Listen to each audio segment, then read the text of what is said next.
Estudiamos el tejido óseo. El tejido óseo es uno de los tejidos especializados del tejido conjuntivo.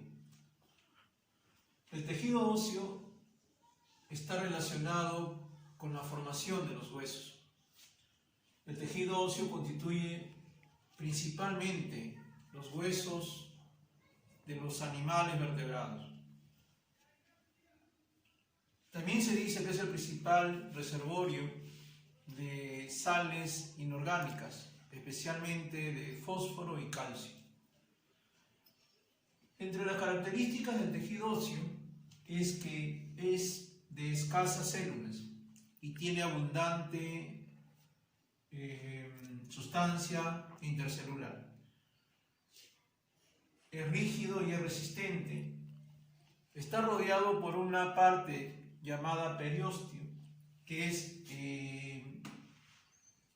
la parte que rodea al hueso. Es una membrana conectiva con otras partes de los organismos. Su nutrición es por difusión a través de unos canículos. El tejido óseo es el principal constituyente del esqueleto.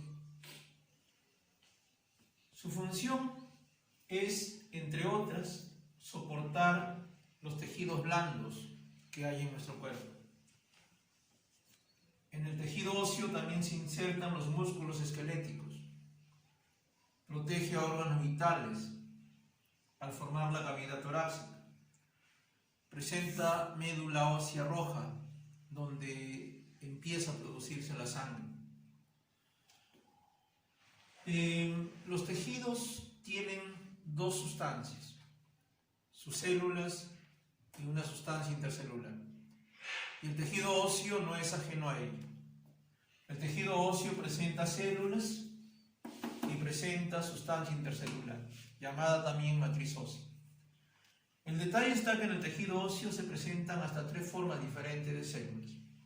Veamos cuáles son. Primero tenemos los osteoblastos.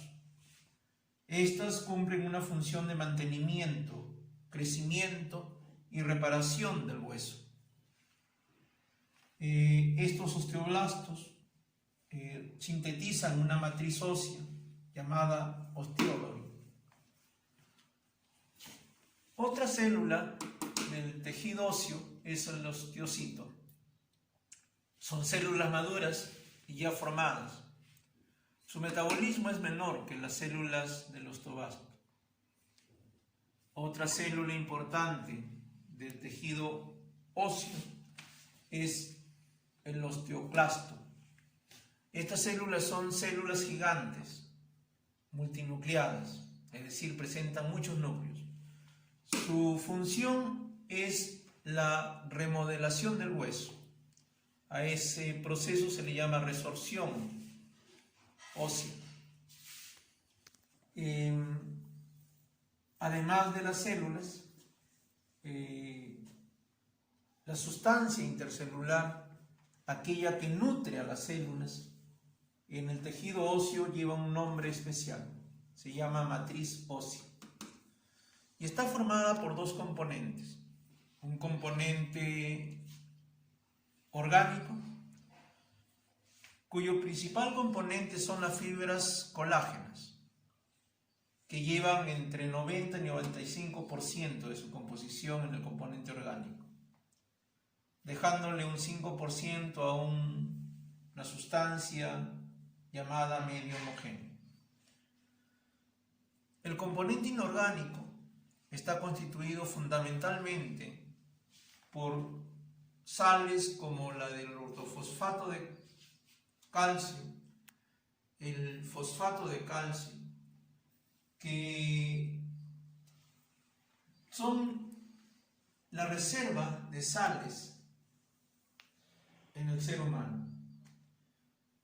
El ortofosfato de calcio representa el 50% de la masa de los huesos en nuestro cuerpo.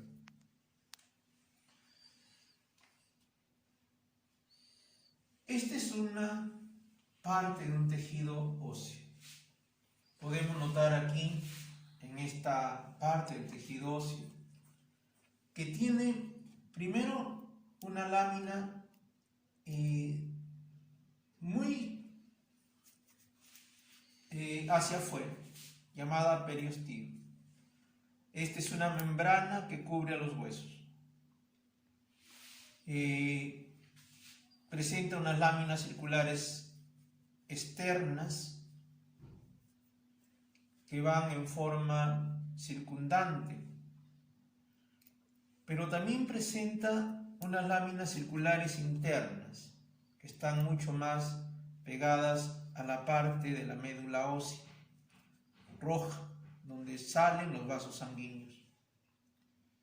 Estos vasos sanguíneos pasan y llevan sangre a unos vasos conductores llamados conductores de Havers, los cuales recorren en forma longitudinal y paralelo al sentido del recorrido del hueso, en forma, diríamos, vertical.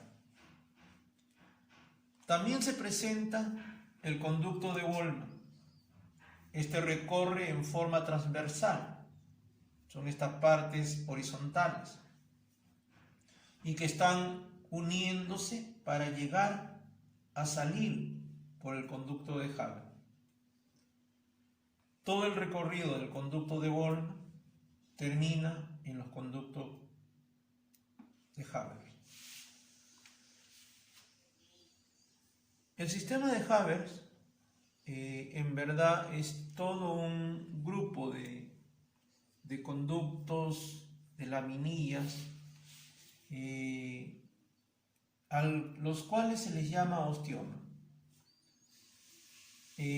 También tenemos las láminas óseas intersticiales. Esta parte del tejido óseo hace posible que existan hasta dos tipos de tejido óseo: el tejido óseo compacto y el tejido óseo esponjoso. Veamos específicamente qué diferencia hay entre uno y el otro.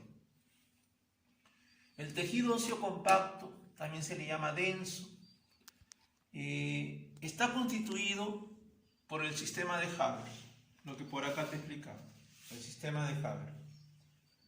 Este sistema son cilindros largos y huecos dispuestos longitudinalmente al hueso.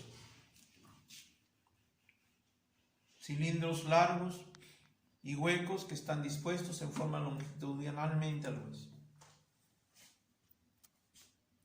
Esta es la unidad estructural del tejido.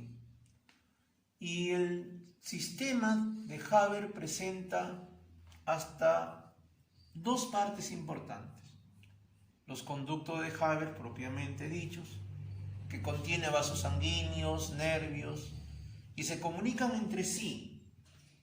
Entre ellos se comunican para salir por el conducto de Wolman. Es decir, los conductos de Wolman se comunican entre ellos y salen a través del conducto de Haber. También presenta laminillas óseas, laminillas dentro del tejido. Estas rodean el conducto de Haber, son estas de aquí, estas laminillas en formas circulares, que están dispuestas, como ya te dije, en disposición concéntrica, en forma circular. El tejido óseo consta de periostio, membrana que cubre al hueso, es esta parte del hueso externa. El tejido óseo compacto también consta de una cavidad medular y de una parte llamada endostio. Es una membrana que cubre la cavidad medular. El tejido óseo compacto se localiza en la diáfisis de los huesos largos. también en los huesos planos. Veamos ahora el tejido óseo esponjoso. A diferencia del compacto, este tiene una red irregular de láminas finísimas de tejido óseo llamada trabéculas. Los espacios entre las trabéculas está ocupada por médula ósea roja, que tiene una función hematopoyética. ¿Qué cosa significa eso? Que la médula ósea es aquella que va a producir las células sanguíneas. El tejido óseo esponjoso se localiza en la epífisis, es decir, en los extremos de los huesos largos. También se tiene un tejido areolar. Este se encuentra en la cavidad de la médula ósea de los huesos largos, en forma de delgadas láminas. No olvidemos que la osificación es la creación de un nuevo hueso a través de una célula llamada osteoblastos. Con relación al tejido óseo, es lo que se ha explicado. Tengan buenas tardes y hasta mañana.